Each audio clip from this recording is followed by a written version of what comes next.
At mga mantika na hindi rehistrado sa FDA, sinamsam ng mga otoridad sa Oriental Mindoro. Suspect, arestado. Para sa detalye ng balita, DJ Joey Boy, pasok. GV Balita Express. Isang lalaki ang inaresto ng mga otoridad sa Barangay Santa Rita, Pinamalayan, Oriental Mindoro nitong Disyembre 4. Ito'y matapos mahulihan ang suspect na si Mike, 35 anyos, empleyado ng isang pagawaan ng mantika habang aktong nagbebenta ng cooking oil na umano'y hindi rehistrado sa FDA.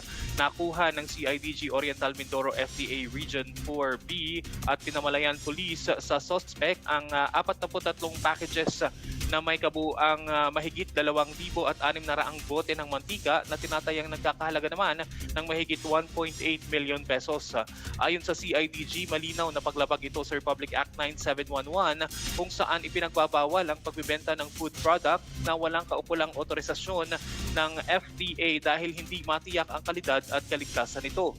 Pinuri ni Acting CIDG Director Police Major General Robert Morico II ang CIDG RFU-4B sa pangungunan ni Police Colonel David Toktokan Jr. at ang Oriental Mindoro PFU na pinamumunuan naman ni Police Major Paulino Tugade Jr. sa matagumpay na operasyon. Aniya malaking panganib sa kalusugan ng publiko ang kanilang napigilan.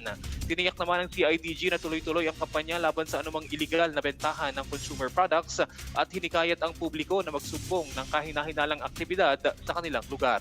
Para sa GV Balita Express, ito si DJ Joey Boy sa GV 99.9, Your Good Vibes.